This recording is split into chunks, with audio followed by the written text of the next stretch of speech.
ஆண்டவராகிய இயேசு கிறிஸ்துவின் இனிதான நாமத்தினாலே உங்கள் யாவரையும் வாழ்த்துவதிலே அதிக மகிழ்ச்சி அடைகிறேன். இந்த கிரேஸ் டிவி இதனுடைய வாசகர்கள் யாவருக்கும் என்னுடைய வாழ்த்துதலை தெரிவித்துக் கொள்கிறேன். அதோடு கூட சகோதரர் சந்திரமோகன் அவர்களுக்கும் என்னுடைய நன்றியையும் வாழ்த்துதலையும் நான் தெரிவித்துக் கொள்கிறேன். இதற்கு முன்பாக இந்த தொலைக்காட்சியிலே ஒரு முறை நான் பேசியதாக எனக்கு நினைவிருக்கிறது. அது 138ஆம் சங்கீதத்தை மையமாக வைத்து ஆண்டவருடைய வார்த்தையை பகிர்ந்து கொள்ளதாக எனக்கு நினைவிருக்கிறது. இன்றைக்கு ஜெப நாள் என்பதனாலே ஜெபத்தை மையமாக வைத்து ஆண்டவருடைய வார்த்தையை நான் பகிர்ந்து கொள்ள வேண்டும் என்று ஆசைப்படுகிறேன். எப்பாப்பிரா என்னும் ஜெப போராளி என்ற தலைப்பில் உங்களோடு கூட கடவுளுடைய வார்த்தையை நான் பகிர்ந்து கொள்ள ஆசைப்படுகிறேன். அதற்கென்று தெரிந்தெடுத்திருக்கின்ற வேத பகுதி கொலோசியருக்கு எழுதின கடிதம் 4வது அதிகாரம் 12வது வசனத்தை மையமாக வைத்து உங்களோடு கூட கடவுளுடைய வார்த்தையை பகிர்ந்து கொள்ள ஆசைப்படுகிறேன். ஜெபம் என்பது மூச்சாக இருக்க வேண்டும். உள்மூச்சு வெளிமூச்சு என்பது போல நம்முடைய மூச்சை போலவே ஜெபம் இருக்க வேண்டும். வேதம் வாசிப்பது, ஜெபிப்பது இரண்டும் ஒரே சமயத்திலே நடைபெற வேண்டும். வெறுமனே ஜெபிப்பது மட்டுமல்ல, வெறுமனே வேதம் வாசிப்பது மட்டுமல்ல, வேதம் வாசிக்க வேண்டும், ஜெபிக்க வேண்டும். அப்படி அந்த உள்மூச்சு வெளிமூச்சு போல ஜெபம் நம்முடைய வாழ்விலே அமைய வேண்டும். தேவனுடைய மனிதர் தாவீதுடைய வாழ்க்கையிலே நீங்கள் பார்ப்பீர்கள் என்றால் ஜெபத்தை மையமாக வைத்தே அவர் வாழ்ந்திருக்கின்றார். அதிகாலையிலே ஆண்டவருடைய பாதத்திலே அமர்ந்து ஜெபிப்பது அவருடைய பழக்கமாக இருந்திருக்கக்கூடும். அவர் சொல்லும்போது சங்கீதம் 5:3 கர்த்தாவே, காலையிலே என் சத்தத்தை கேட்டருளுவீர், காலையிலே உமக்கு நேரே வந்து ஆயத்தமாக்கி காத்திருப்பேன் என்று காலையிலே ஜெபிப்பது, ஆண்டுடைய வசனத்துக்காக காத்திருப்பது என்ற நிலையை கொண்டிருந்ததினாலே தன்னுடைய வாழ்வின் இறுதி வரைக்கும் அரியணையில் அமர்ந்திருந்து ஆட்சி செய்தது மட்டுமல்ல, தன்னுடைய மகனை அரியணையில் அமர வைத்து விட்டு தன்னுடைய அதிகாரத்தை விட்டு வெளியே வருகின்றார். ஆக அதிகாலை ஜெபம் நம்முடைய வாழ்வின் இறுதி வரைக்கும் அசைவில்லாமல் நம்மை கொண்டு செல்லும் என்பதனாலே காலை ஜெபம் முக்கியமான ஒன்று. வேதம் வாசித்து ஜெபிக்க வேண்டும். ஆண்டவராகிய இயேசு கிறிஸ்து ஜெபித்தார். எல்லா கால சூழ்நிலைகளிலேயும் ஆண்டவர் ஜெபித்தார் என்று நாம் வேதத்தில் வாசிக்கிறோம். அதிலேயும் முக்கியமான தீர்மானங்களை செய்யும்போது அவர் ஜெபித்தார், தனித்திருந்தார். 12 சீஷர்களை தெரிந்தெடுப்பதற்கு முன்பாக அவர் ஜெபித்தார் என்று லூக்கா எழுதின நற்செய்தி நூல் 6வது அதிகாரம் 12வது வசனத்திலே நாம் வாசிக்கிறோம். அதுபோல் 5000 பேரை போஷிப்பதற்கு முன்பாக ஆண்டவர் தனித்திருந்தார் என்று மத்தேயு எழுதின நற்செய்தி நூல் 14வது அதிகாரம் 13வது வசனத்திலே நாம் வாசிக்கிறோம். கடல் மேல் நடப்பதற்கு முன்பாகவும் ஆண்டவர் ஜெபித்தார், தனித்திருந்தார் என்று வேதம் சொல்கிறது. அதே மத்தேயு எழுதின நற்செய்தி நூல் 14வது அதிகாரம் 23வது வசனத்திலே சொல்லப்பட்டிருக்கிறது. மனுக்குலம் ரட்சிக்கப்பட வேண்டும், ரட்சிப்பை அடைவதற்கு முன்பாக அவர் சிலுவைக்கு செல்ல வேண்டும். அப்படி சிலுவைக்கு செல்வதற்கு முன்பாக இரவெல்லாம் ஜெபித்தார் என்று லூக்கா எழுதின நற்செய்தி நூல் 22வது அதிகாரம் 44வது வசனத்திலே நாம் வாசிக்கிறோம்.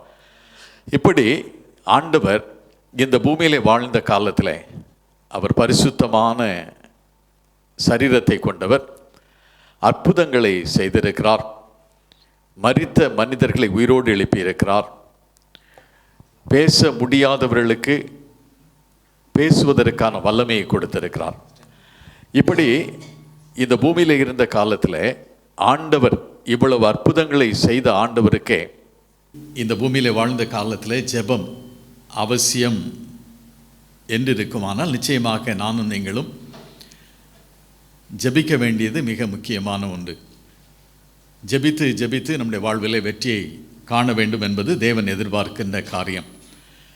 அப்படி இந்த நாளிலே எப்பாப்பிரா என்ற தேவனுடைய மனிதனுடைய ஜெப வாழ்வை குறித்து சுருக்கமாக உங்களோடு கூட கடவுளுடைய வார்த்தையாக பகிர்ந்து கொள்ள வேண்டும் என்று ஆசைப்படுகிறேன். அது கொலோசியருக்கு எழுதின கடிதம் 4வது அதிகாரம் 12வது வசனத்திலே பவுலடியார் அழகாக எழுதியிருக்கின்றார்.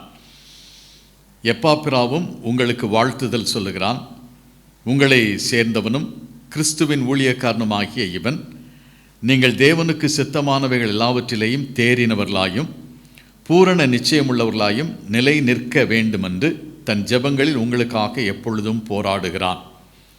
எப்பொழுதும் உங்களுக்காக போராடுகிறான் என்று பவுலடியார் அதில் சொல்லி முடிக்கின்றார். எதற்காக அவர் ஜெபித்தார் என்பதையும் அவர் எழுதுகின்றார்.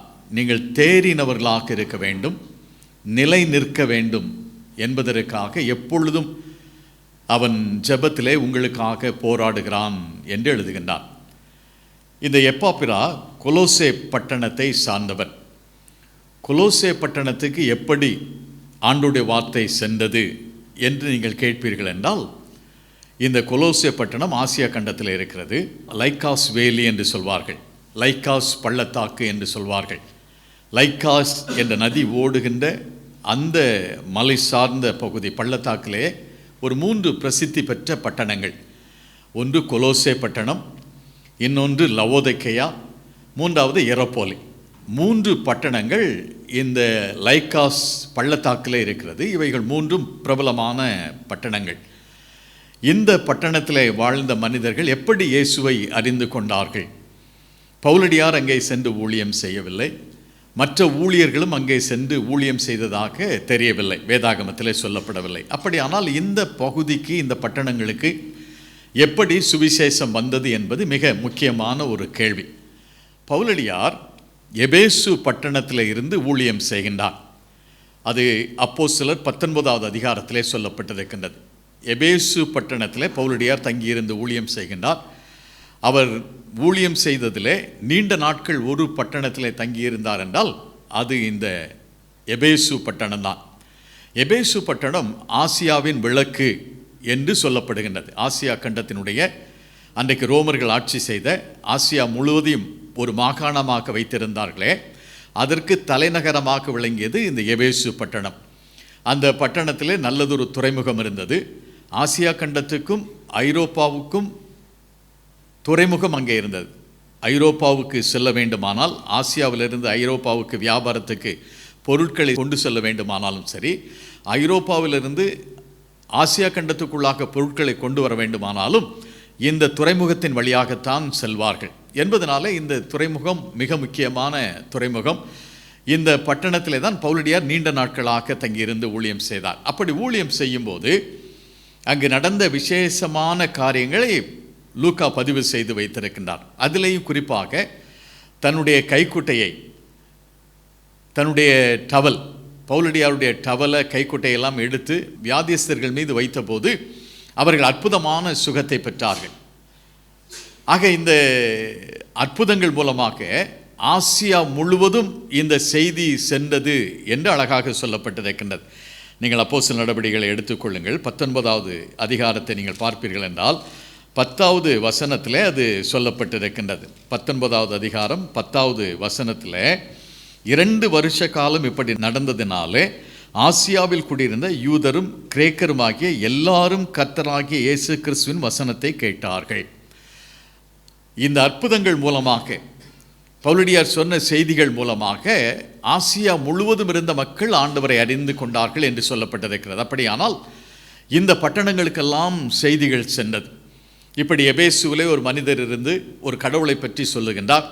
இந்த கடவுளை நாம் அறிந்து கொள்ள வேண்டும் என்று பல பட்டணங்களிலே இருந்து இந்த எபேசு பட்டணத்துக்கு வந்தார்கள். எபேசு பட்டணத்துக்கு வந்து பவுலடியாரை சந்தித்து ஆண்டவரை அறிந்து கொண்டார்கள். அப்படி அறிந்து கொண்டவர்களை பவுலடியார் இயேசு கிறிஸ்துவை ஏற்றுக்கொண்ட உடனேயே அவர்களை தங்களுடைய பட்டணங்களுக்கு அனுப்பிவிடவில்லை, அவர்களுக்கென்று முறையான பயிற்சியை கொடுத்தார். அதை நீங்கள் 19வது அதிகாரம் 9வது வசனத்திலே நீங்கள் வாசிக்கலாம். சிலர் கடினப்பட்டு, அதாவது ஜெபாலயத்திலே அவர் செய்த ஊழியத்தை அதற்கு எதிராக சிலர் செயல்பட்டதினாலே திறனு என்னும் வித்தியாசாலை, அந்த வித்தியாசாலையில் அவர்களுக்கு பயிற்சியை கொடுத்தார். திறனு வித்தியாசாலை என்றால் இன்றைக்கு இருக்கின்ற ஒரு பல்கலைக்கழகம் என்று எடுத்துக்கொள்ளலாம், ஒரு யூனிவர்சிட்டி மாதிரி. அது திறனு என்பவன் ஒரு கிரேக்க ஞானி, அவனுடைய பெயரிலே அமைக்கப்பட்டிருக்கின்ற ஒரு பெரிய பல்கலைக்கழகம். எபேசு பட்டணத்தில் கல்வி கற்றவர்கள் எல்லாருமே காலையில் 6 மணிக்கு வந்தாங்கன்னா 10 மணியில் முடிஞ்சு போகும். பிறகு சாயங்காலம் 4 மணிக்கு மேலே தான் அங்கே வகுப்புகள் நடைபெறும். இந்த சரித்திர வல்லுநர்கள் எபேசு பட்டணத்தை பற்றி சொல்லும்போது என்ன சொல்லுகின்றார்கள் என்றால், எபேசுவில் இரவு 1 மணிக்கு தூங்கியவர்களை காட்டிலும் பகலில் 1 மணிக்கு தூங்கியவர்கள் அதிகம் என்று சொல்லுகிறார்கள். அப்படின்னா என்ன அர்த்தம்? பகல் நேரத்தில் கொஞ்சம் நல்ல ரெஸ்ட் எடுத்தாங்க. அப்போ படிக்கின்ற மாணவர்களும் 10-11 மணிக்கு முடிஞ்சு போகும், சாயங்காலம் 4 மணிக்கு அடுத்த வகுப்பு ஆரம்பமாகும். இந்த இடைப்பட்ட நேரத்தை பவுலடியார் அந்த இடத்தை வாடகைக்கு எடுத்து, நிச்சயமாக அவர் காசு கொடுத்திருப்பார், வாடகைக்கு எடுத்து புதிதாக ஆண்டவரை ஏற்றுக்கொண்ட மக்களுக்கு இந்த திறனு வித்தியாசாலையில் பயிற்சி கொடுக்கின்றார். அப்படி கொலோசே பட்டணத்தில் இருந்து வந்து ஆண்டவரை அறிந்து கொண்டு பயிற்சி பெற்றவர் தான் இந்த எப்பாப்பிரா. வேதாகமத்தில் 2 பேர் ஒரே மாதிரி வரும், குழம்பிடக்கூடாது. எப்பாப்பிரா தீத்து என்று ஒன்று இருக்கிறது, எப்பாப்பிரா என்று ஒன்று இருக்கிறது. நீங்கள் குழப்பம் அடைஞ்சிடக்கூடாது. எப்பாப்பிரா தீத்து பிலிப்பு பட்டணத்தை சார்ந்தவர், பிலிப்பு பட்டணத்தினுடைய பிரதிநிதி என்று சொல்லப்பட்டிருக்கிறது. இது எப்பாப்பிரா கொலோசே பட்டணத்தை சார்ந்தவர். ஆக இவரோடு கூட பிலமோனும் வந்திருக்கக்கூடும் என்று சொல்லுகின்றார்கள். ஏனென்றால் பிலமோன் கொலோசே பட்டணத்தில் கூடிய சபை பிலமோனுடைய வீட்டிலே தான் கூடினது. ஆக பிலமோனும் இவரோடு கூட வந்திருக்கலாம். 2 பேரும் சேர்ந்து தான் கொலோசே பட்டணத்தில் திருச்சபைகளை உருவாக்கி இருக்கக்கூடும் என்று வேத வல்லுநர்கள் சொல்லுகின்றார்கள். ஆனால் எப்பாப்பிரா மட்டும் கொலோசே பட்டணம் மட்டுமல்ல, எரோப்போலிலே சென்று ஊழியம் செய்திருக்கிறார், திருச்சபையை உருவாக்கி இருக்கின்றார். லவோதைக்கேயாவுக்கு சென்று அங்கேயும் திருச்சபையை உருவாக்கி இருக்கின்றார். ஆக எப்பாப்பிரா இப்படி சுவிசேஷ பணியிலே தன்னை ஈடுபடுத்தி கொண்டது மட்டுமல்ல, மக்களை ஆண்டவருக்கு நேராக திருப்பி திருச்சபையாக உருவாக்குவதற்கு தேவனால் பயன்படுத்தப்பட்ட ஒரு மனிதர். ஆக ஆண்டுகள் ஓடிவிட்டது, திருச்சபை ஆரம்பித்து 10 ஆண்டுகளுக்கு மேலாகிவிட்டது. ஆனால் இன்றைக்கு திருச்சபைக்குள்ளாக ஒரு குழப்பம். என்ன குழப்பம்? யூதவாதிகள் உள்ளே வந்து விட்டார்கள், கொலோசே திருச்சபைக்குள்ளாக வந்து விட்டார்கள். இவர்கள் உருவாக்கின சபைக்குள்ளாக யூதவாதிகள் வந்து விட்டார்கள். யூதவாதிகள் என்றால் யார்? ஒரு மனிதன் கிறிஸ்தவனாக மாற வேண்டுமானால், ரட்சிப்பின் நிச்சயத்தை பெற்றுக்கொள்ள வேண்டுமானால் முதலாவது யூதனாக மாற வேண்டும், விருத்த சேதனம் பண்ணப்பட வேண்டும் என்று சொன்னவர்கள். ஆக இப்படி பவுலடியாருக்கு பின்பாக பவுலடியாருடைய ஊழியம் செய்த இடங்களிலெல்லாம் வந்து குழப்பத்தை உருவாக்கினவர்கள் இந்த யூதவாதிகள். அவர்கள் வந்து கொலோசே பட்டணத்திலேயும் இந்த குழப்பத்தை உண்டு பண்ணிவிட்டார்கள் என்பதனால் இந்த குழப்பத்தை தீர்ப்பதற்கு என்ன செய்வது, என்ன வழி? அப்படியானால் பவுலடியாரை மறுபடியுமாக சந்திக்க வேண்டும் என்று எப்பாப்பிரா திட்டமிடுகின்றார். இப்போ பவுலடியார் எங்கே இருக்கிறார்? விசாரணை கைதியாக ரோமாபுரியில் இருக்கின்றார். எபேசு பட்டணம் கொலோசே பட்டணத்திலிருந்து 100 மைல் என்பதனால எளிதாக வந்து சுவிசேஷத்தை அறிந்து கொண்டார், ஆண்டவரை ஏற்றுக்கொண்டார், ஊழியத்தை செய்கின்றார். 10 ஆண்டுகள் ஓடிவிட்டது. இப்போ பவுலடியார் விசாரணை கைதியாக ரோமாபுரியில் இருக்கின்றார். கொலோசே பட்டணத்திலிருந்து 1000 மைல் பயணிக்க வேண்டும். ஆக திருச்சபை குழப்பத்தில் இருக்கும்போது சரியான கொள்கையை, ஆண்டவரை சரியான விதத்தில் பின்பற்ற வேண்டும், அதை அறிந்து கொள்ள வேண்டும் என்பதற்காக 1000 மைல் பயணம் பண்ணி ரோமாபுரியிலே வந்து பவுலடியாரை சந்திக்கின்றார். பவுலடியார் விசாரணை கைதியாக, வீட்டு கைதியாக அவர் இருக்கின்றார். பவுலடியார் வெளியே வர முடியாது. ஆனால் பவுலடியாரை சந்திப்பதற்கு அந்த அரசாங்கம் அவருக்கு அனுமதி கொடுத்தது. ஏனென்றால் பவுலடியார் ரோம குடியுரிமை பெற்றவர் என்பதனாலே அவர் விசாரணை கைதியாக இருந்தாலும் வீட்டுக்கு வெளியே செல்ல முடியாத ஒழிய அவரை யார் வேண்டுமானாலும் வந்து சந்திக்கலாம் என்பதனால கொலோசே பட்டணத்தை சேர்ந்த எப்பாப்பிரா பவுலடியாரை வந்து சந்திக்கின்றார். இங்கே வந்து சந்திக்கும் போது பவுலடியாருடைய நிலையை பார்க்கின்றார். விசாரணை கைதியாக அடைபட்டு இருக்கிறாரே, அவருக்கு நான் உதவி செய்ய வேண்டும் என்று சொல்லி அவரோடு கூட தங்கி விடுகின்றார். இவருடைய சபையில் இருக்கின்ற பிரச்சனைகள் எல்லாவற்றையும் சொன்னதின் அடிப்படையில் பவுலடியார் ஒரு கடிதத்தை எழுதுகின்றார். அதுதான் கொலோசேருக்கு எழுதின நிருபம். இந்த நிருபத்தை தீத்து என்ற மனிதன் மூலமாக கொலோசே பட்டணத்துக்கு திருச்சபைக்கு அனுப்பி வைத்து விடுகின்றார். எப்பாப்பிரா அங்கே தங்கி விடுகின்றார். எப்பாப்பிரா அங்கே தங்கியிருக்கும் போது பவுலடியார் எப்பாப்பிராவை கவனிக்கின்றார்.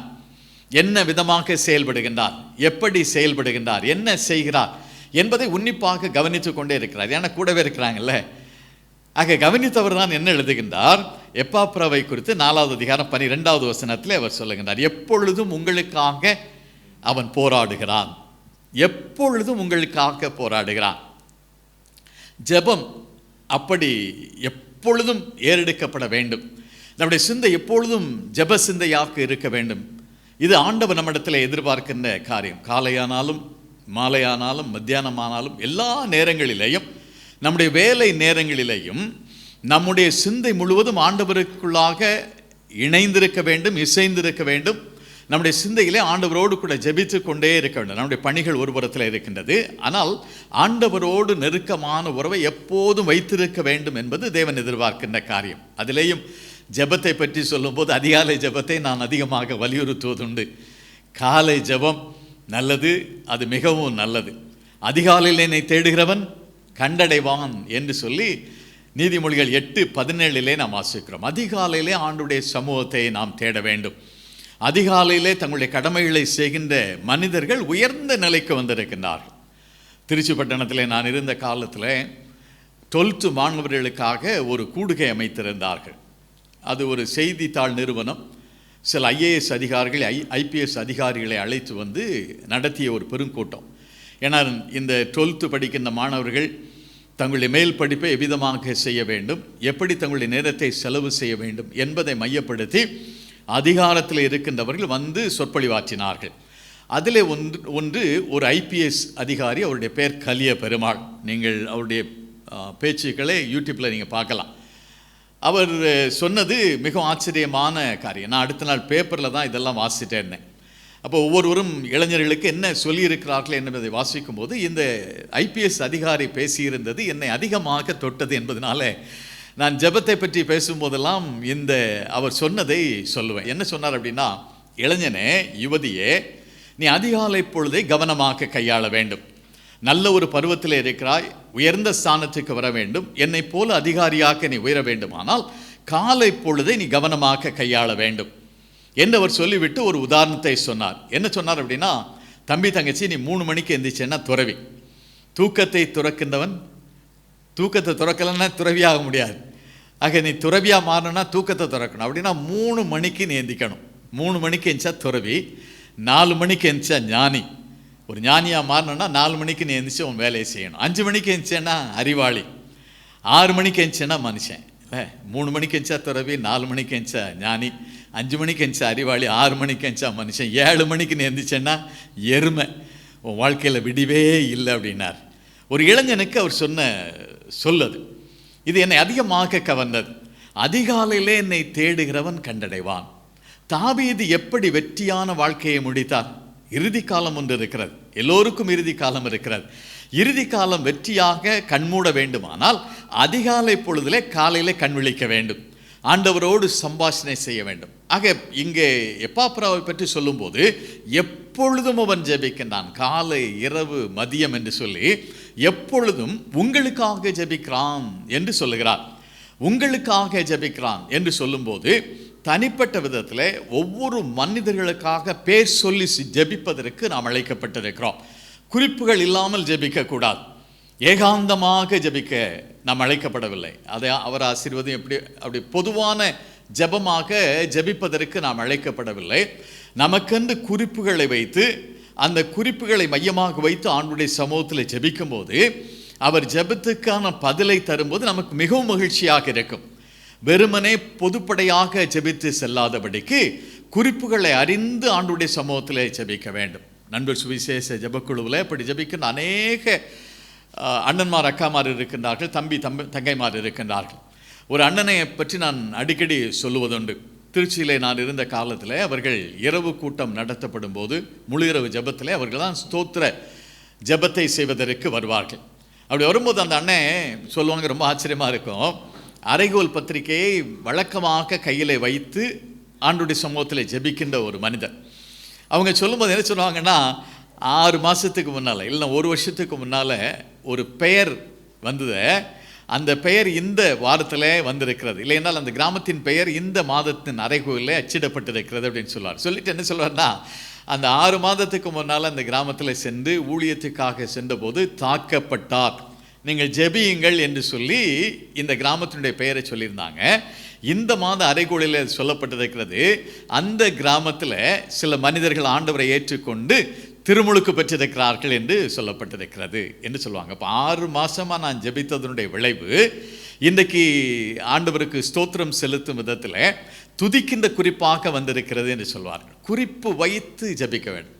கிரேஸ் டிவியில் பார்த்து கொண்டிருக்கிற அருமையான தேவனுடைய பிள்ளைகளே, நீங்கள் வெறுமனே ஜெபித்து விட்டு செல்லக்கூடாது.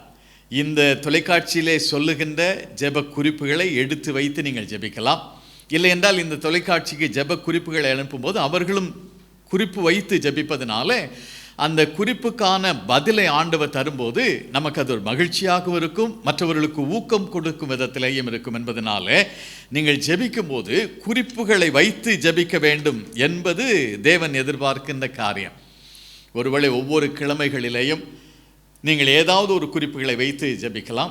அந்தந்த கிழமைகளிலே அந்த குறிப்புகள், அந்த அட்டவணையிலே நீங்கள் சொல்லியிருக்கின்ற குறிப்புகளை மனதில் வைத்து ஜெபிப்பீர்கள் என்றால் மிக மிக ஆச்சரியமாக இருக்கும், ஆசீர்வாதமாக இருக்கும். என்னுடைய நண்பர்களுக்காக நான் ஒரு குறிப்பிட்ட கிழமைகளிலே நான் ஜெபித்து கொண்டிருக்கிறேன். நீண்ட ஆண்டுகளாக நான் ஜெபித்து கொண்டிருக்கிறேன். சில இன்னும் ஜெபம் கேட்கப்படவில்லையே என்று சொல்லி கூட சில நேரங்களில் வருத்தம் உண்டு. ஆனால் ஒரு முறை அந்த வருத்தத்தில், ஏன்னா நான் ஜெபித்து கொண்டிருந்த நண்பர் மரித்து போனார், ரட்சிக்கப்படவில்லை. ரொம்ப வருத்தமாக இருந்தது. இத்தனை ஆண்டுகளாக நான் ஜெபித்திருக்கிறேன், ஆனால் அந்த தம்பி என்னுடைய நண்பன் இறந்து போனான், ஆனால் ரட்சிப்பின் அனுபவத்தை பெற்ற மாதிரி எனக்கு தெரியவில்லையே என்று சொல்லி ஒரு நாள் ஏக்கத்தோடு இருக்கும்போது சில மாதங்கள் கழித்து 2-3 மாதங்கள் கழித்ததற்கு பிறகு என்னுடைய காதுக்கு வந்த செய்தி, அவருடைய மகள் ரட்சிக்கப்பட்டிருக்கிறாள், ஆலயத்தில் வைத்து அவளுக்கு திருமணம் நடைபெற்றது என்று சொல்லி சொன்னார்கள். எனக்கு ரொம்ப மகிழ்ச்சியாக இருந்தது. அப்போது பெயர் சொல்லி ஜெபிக்கும் போது தேவன் செய்கின்ற அற்புதம் ஆச்சரியமானது. அது மகிழ்ச்சியை தரும், நமக்கு இன்னும் ஜெபிப்பதற்கான ஊக்கத்தை தரும். கடைசியாக நான் சொல்லி முடிக்க வேண்டியது, உங்களுக்காக போராடுகிறான் என்று சொல்லப்பட்டிருக்கிறார். போராடி ஜெபிப்பதற்கு நாம் அழைக்கப்பட்டிருக்கிறோம். எப்பொழுதும் ஜெபிக்க வேண்டும், குறிப்பு வைத்து ஜெபிக்க வேண்டும். எப்பாப்பிரா ஜெபித்தது போல போராடி ஜெபிக்க வேண்டும். ரோமர்கள் என்ற கடிதம் 15வது அதிகாரம் 32வது வசனத்திலே பவுலடியார் எழுதும்போது, என்னோடு கூட ஜெபத்திலே போராடுங்கள் என்று அழைக்கின்றார். யாக்கோபு போராடினான் என்று சொல்லி வேதத்திலே வாசிக்கிறோம். அப்படி யாக்கோபு போராடும் போது ஜெபத்தை கேட்ட ஆண்டவர் அவனே மாற்றிவிட்டார் என்பது வேதம் நமக்கு கற்றுத்தருகின்ற ஒன்று. நானும் நீங்களும் போராடி ஜெபிக்கும் போது ஆண்டவர் நமக்கு பதில் தருகிறார், அதே சமயத்தில் நம்மையும் மாற்றுகின்றார் என்பதை நாம் மறந்துவிடக்கூடாது. போராடி ஜெபிக்க வேண்டும். ஒரு சம்பவத்தை சொல்ல விரும்புகிறேன். ஸ்டீபன் அக்வாரி என்ற ஒரு மனிதன் மெக்சிகோவில் சம்மர் ஒலிம்பிக் நடக்கு 1968ஆம் ஆண்டு. தன்சானியா என்ற தேசத்திலிருந்து அவன் ஓடுறதுக்காக போகிறான். என்ன ஓட்டம்? மாரத்தான்னு சொல்லுவாங்கள்ல, 42 கிலோமீட்டர் ஓடணும். அதுக்காக போகிறான். போய் மேட்ச் ஆரம்பிச்சுட்டு ஓடுறான். அப்படி ஓடிட்டு இருக்கும்போது அவனுடைய ஒரு காலுடைய அந்த மொழி பிறண்டுறது, கீழே விழுந்துடுறான். ஓட முடியாது, கிந்தி தான் ஓடணும். மறுபடியும் கீழே விழுந்து ஓடுறான். மருத்துவமனைக்கு போக வேண்டியவன் இன்னும் ஓடிட்டே இருக்கிறான். மேலெல்லாம் ரத்தம். அத்தனை முறை அவன் கீழே விழுந்தாச்சு. மருத்துவமனைக்கு போக மாட்டேன்ட்டான். இவன் அந்த திடலுக்கு வருவதற்கு முன்பாக, அந்த கிரவுண்டுக்கு வர்றதுக்கு முன்பாகவே ஃபஸ்ட்டில் ஓடி வந்தவங்க வந்துட்டாங்க, செகண்டு, தேர்டு, 3 வந்தாச்சு. நீங்கள் ஒரு ஒலிம்பிக்லாம் பார்த்துருந்தீங்கன்னா தெரியும். முதல் நபர் வந்தவுடனே அந்த தேசிய கொடியை மேலே ஏற்றி பாட்டு பாடி, அதே மாதிரி செகண்டு, தேர்டு எல்லாம் முடிஞ்சுட்டா அந்தந்த தேசிய கீதத்தை பாடுவாங்க, அதோடு முடிஞ்சுப்போம். அதே மாதிரி அந்த 3 பேர் வந்து முடிஞ்சாச்சு. இவன் ஓடி பிரயோஜனமே இல்லை. ஆனால் என்ன செய்கிறான், இவன் தன்னுடைய ஓட்டத்தை விடாதபடிக்கு மேலாம் ரத்தம் வந்துகிட்டே இருக்கு, ஓடி வரான். ஓடி வந்து கிரவுண்டுக்குள்ளே வரான். இப்போ எல்லாம் பாதி கூட்டம் வெளியே போயிட்டு, கிரவுண்ட்லேருந்து வெளியே போயிட்டுருக்குறாங்க. பார்த்துட்டு இருந்தவங்க பாதி பேர் வெளியே போயிட்டாங்க. ஆனால் இவன் ரொம்ப தடுமாடி ஓடிட்டு வந்தோடனே அதில் ஒருத்தன் கவனித்து கைத்தட்ட ஆரம்பிக்கிறான். கைத்தட்ட ஆரம்பித்தா 1 2 ஆச்சு, 2 4 ஆச்சு, 10 ஆச்சு. அந்த போயிட்டு இருந்தவங்க எல்லாருமே நின்று இவனை பார்த்து கைத்தட்டுறான். இவன் கடைசியில் தன்னுடைய ஓட்டத்தை முடிச்சிட்டான். ப்ரைஸு கிடையாது, ஆனால் ஓட்டத்தை முடிச்சிட்டான். நிருபர்கள்லாம் வந்து கேட்குறாங்க, உனக்கு தான் ப்ரைஸ் கிடைக்காதுன்னு தெரியுமே, எதுக்காக ஓடி வந்தான்னு கேட்குறாங்க. அப்போ சொல்கிறான், 5000 மைலுக்கு அங்கேருந்து எங்கள் தேசத்துலேருந்து அனுப்பி வச்சாங்க. இங்கே அனுப்பி வச்சாங்க எதற்காக? ஓட்டத்தை முடிப்பதற்கு. ஓட்டத்தை துவக்கிறதுக்கு இல்லை, ஓட்டத்தை முடிக்கிறதுக்கு எங்களுடைய தேசம் என்னை அனுப்பி வைத்தது. அதனால் நான் ஓட்டத்தை முடித்தேன்.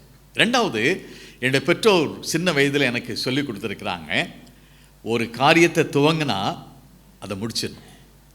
ஒரு காரியத்தை துவங்கினா அதை முடிச்சிடணும், இடையில விடக்கூடாதுன்னு சொல்லியிருக்காங்க. இந்த 2 காரியத்துக்காகத்தான் நான் ஓடி முடித்தேன். அப்படின்னா உடம்பெல்லாம் ரத்தம் வருது, பரிசு கிடைக்கும் என்ற நம்பிக்கை இல்லை. ஆனால் துவங்கிய ஓட்டத்தை அவன் முடித்து விட்டான். போராடி ஜெபியுங்கள் என்று சொல்வதற்கான அர்த்தம் என்ன? நாம் ஜெபத்தில் கடைசி வரைக்கும், கடைசி மூச்சு வரைக்கும் ஆண்டவருடைய சமூகத்தில் ஜெபித்து கொண்டே இருக்க வேண்டும். ஆண்டவர் நமக்கென்று சில காரியங்களை வைத்திருக்கிறார், நம்மிடத்தில் சில காரியங்களை எதிர்பார்க்கின்றார். அந்த காரியம் நிறைவேற வேண்டுமானால் ஆண்டவருடைய பாதத்தில் காத்திருந்து விடாப்பிடியாக ஜெபிக்க வேண்டும் என்று தேவன் நம்மிடத்தில் எதிர்பார்க்கிறார். தேவனுடைய சன்னிதானத்தில் இருக்கிற அருமையான தேவனுடைய பிள்ளைகளே, இன்றைக்கு ஒரு தீர்மானத்தை செய்ய வேண்டும். ஆண்டவரே, என்னுடைய ஜெப வாழ்வு எப்பொழுதும் உம்முடைய சமூகத்திலே ஜெபித்து கொண்டிருப்பேன். ஜெப சிந்தையிலே என்னுடைய பணிகளை நான் செய்து கொண்டிருப்பேன். போராடி நான் ஜெபிப்பேன். குறிப்பு வைத்து நான் ஆண்டவரே உம்முடைய சமூகத்திலே ஜெபிப்பேன் என்று சொல்லி ஜெபிப்பதற்காக நீங்கள் தீர்மானிப்பீர்கள் என்றால், தேவன் உங்களுடைய வாழ்க்கையில் இன்று துவங்கி ஒரு புதிய மாற்றத்தை, ஒரு புதிய ஆரம்பத்தை செய்வார் என்பதில் எந்த விதமான சந்தேகமும் இல்லை. ஆண்டவர் தாமே உங்களை ஆசீர்வதிப்பாராக. கண்களை மூடி ஆண்டவருடைய சமூகத்திலே நாம் ஜெபிக்கலாம். அன்பின் ஆண்டவரே, இந்த நாளுக்காக மறுபடியும் உமக்கு ஸ்தோத்திரம் செலுத்துகிறோம். போராடி ஜெபிப்பதற்கென்று ஆண்டவர் எங்களை அழைத்திருக்கிறேன். விடாப்பிடியாக ஜெபிப்பதற்கு எங்களை நீர் அழைத்திருக்கிறீர் சுவாமி. அதிகாலை ஜெபம் எங்களுக்கு ஒரு காலத்திலே எத்தனையோ வாஞ்சையும் விருப்பமுமாக இருந்ததே, அதை விட்டுவிட்டோமே ஆண்டவரே. மறுபடியுமாக காலை பொழுதிலே கர்த்தருடைய சன்னிதானத்திலே காணப்படுவதற்கு கர்த்தர் நீர் பலன் தர வேண்டும் என்று சொல்லி ஜெபிக்கிறோம். ஆண்டவரே, ஜெபித்து கொண்டிருக்கின்ற அத்தனை பிள்ளைகளையும் தேவனே தொட்டு ஆசீர்வதியும். இந்த தீர்மானத்தை செய்த பிள்ளைகளை ஆண்டவரே பலப்படுத்த வேண்டும் என்று சொல்லி ஜெபிக்கிறோம். எப்பொழுதும் ஜெப சிந்தையிலே வாழ்வதற்கு ஆண்டவனுடைய பிள்ளைகளுக்கு நீர் அனுகிரகத்தை கட்டளை வேண்டும் என்று சொல்லி ஜெபிக்கிறோம். அன்பின் ஆண்டவரே, போராடி ஜெபிப்பதற்கும் குறிப்புகளை வைத்து ஜெபிப்பதற்கும் உம்முடைய பிள்ளைகள் ஒவ்வொருவருக்கும் ஆண்டவனை உதவி செய்ய வேண்டும் என்று சொல்லி உம்முடைய சமூகத்தில் ஜெபிக்கிறோம். இந்த கிரேஸ் டிவியில் பங்கெடுத்திருக்கின்ற உம்முடைய பிள்ளைகள் ஒவ்வொருவரையும் ஆண்டவரே நீ தொட்டு ஆசீர்வதிக்க வேண்டும் என்று சொல்லி ஜெபிக்கிறோம் சுவாமி. மற்றவர்களை எதிர்பார்த்து கொண்டிருக்காதபடிக்கு தெய்வத்தோடு எப்போதும் உறவு கொள்ளுகின்ற பாக்கியத்தை உம்முடைய பிள்ளைகள் ஒவ்வொருவருக்கும் நீர் கட்டளை வேண்டும் என்று சொல்லி உம்முடைய சமூகத்தில் ஜெபிக்கிறோம். என்னென்ன குறிப்புகளெல்லாம் வைத்து ஜெபிக்கின்றார்களோ அத்தனை குறிப்புகளுக்கும் ஆண்டவனை பதில் தந்து ஆண்டவருடைய பிள்ளைகளை வளப்படுத்த வேண்டும், பலப்படுத்த வேண்டும் என்று சொல்லி உம்முடைய சமூகத்தில் ஜெபிக்கிறோம். போராடி ஜெபிக்கும் பாக்கியத்தை என்னோடு கூட சேர்ந்து போராடுங்கள் என்று பவுலடியார் கேட்கின்றாரே, அப்படி போராடி ஜெபிக்கின்ற ஜெபத்தை செய்வதற்கும் உடைய பிள்ளைகளுக்கு உதவி செய்ய ஜெபிக்கிறோம். இயேசு கிறிஸ்துவின் நல்ல நாமத்தில் ஜெபங்கள் நல்ல பிதாவே, ஆமென்.